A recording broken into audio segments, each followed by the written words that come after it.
હાજરી ચકાસવાની. તો બધી વસ્તુ આપણે લઈ આવ્યા છીએ. ગોળ, જામફળ, કેરી, દૂધ, બટેટું, ભાત, રોટલી, ટોપરું, ઘઉંનો લોટ અને બાજરાનો લોટ. હવે આયોડીનનું આપણે ટીપું નાખીએ, એમાં ગમે એટલા નાખી હોવું એવું નહીં કે 2-3. આપણે જાજુ જોવું હોય તો જાજા નાખી. તમે 2-3 ટીપા નાખી દો એટલે જેમાં કાળો રંગ આવે, આપણે ભણ્યા ને કે આયોડીનનું ટીપું નાખતા જેમાં કાળો રંગ આવે એમાં શું હાજર હશે? સ્ટાર્ચ. તો આપણે જોયું આમાં ગોળમાં નાખ્યું છે તો એકદમ આછો કાળો થયો એટલે એમાં સાવ ઓછું સ્ટાર્ચ છે, બરોબર. જામફળમાં કાળો રંગ થયો એટલે એમાં સ્ટાર્ચ હાજર છે. કેરીમાં સ્ટાર્ચ હાજર છે. દૂધમાં છે? નથી. દૂધમાં તો પીળો રંગ થયો એટલે નથી. બટેટામાં એકદમ કાળો થયો એટલે તમે નકરું બટેટું જ ખાઓ તો તમને શરીરમાં શું મળે? સ્ટાર્ચ. બીજું કાંઈ મળે નહીં. એટલે રોજ બટેટા ખાવાના નહીં. રોજ બટેટું ને રોટલી ખાવ તો બેયમાંથી એક જ વસ્તુ મળે, સ્ટાર્ચ.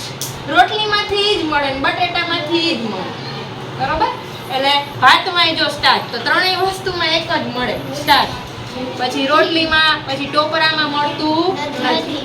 ઘઉંના લોટમાં અને બાજરાના લોટમાં સ્ટાર્ચ હાજર છે, એમાંય કાળો રંગ થઈ. તમારી પ્રવૃત્તિ યાદ શું રાખવાની કે અલગ અલગ વસ્તુ, હવે તો તમને નામે યાદ રહી ગયું હશે.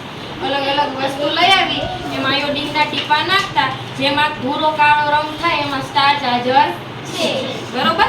તો કેમાં ભૂરો કાળો રંગ થયો?